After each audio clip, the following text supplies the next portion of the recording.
Simcoe County real estate finally stabilized, or are prices going lower? Let's take a look at the numbers because there are some very interesting things that happened in June that everybody should know about.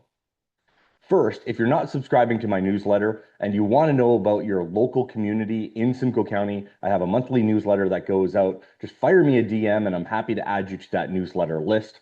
But for those of you that do get it, refer to the newsletter for your local community. Now, what we found very interesting in all of Simcoe County is that our sales actually dropped 5%. That's very common going from May to June to see a decline, May being typically the highest volume month that we get in any given year. Now, that would push up the months of inventory. So we saw the months of inventory climb slightly by 5%, and we saw the median sales price drop by 2%.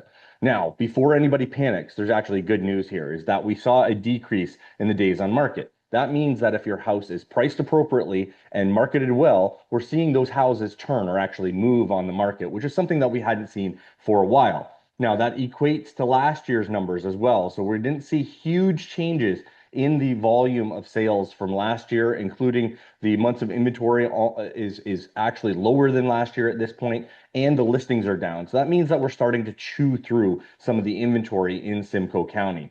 Now, that being said, what we have is also the sales price. The median sales price in Simcoe County saw a small downturn, and we're back to January of 2021 sales prices, which is not shocking. We've been there for a little while, floating in or around those sales prices.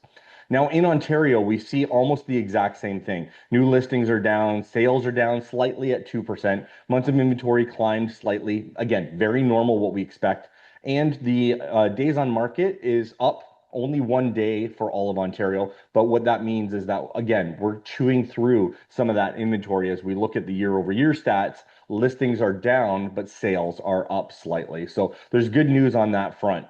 So really, what does this actually mean for you as the seller or buyer in that instance? Now, for the buyers, it's great because you have a lot of inventory on market. You have the ability to take your time and really select and choose what you want to purchase in today's market. For sellers, we're seeing a lot of stability in the market. And as a result of that, you're going to understand where your house should be priced in order to sell it in today's current market. Now, for any other information related to real estate, don't hesitate to reach out to me. I'm happy to do something either town specific or community specific if you want to know exactly what's going on in your real estate market. And if you like this type of information and want to receive it monthly, click like and subscribe, and you'll receive my monthly email newsletter. Thanks so much.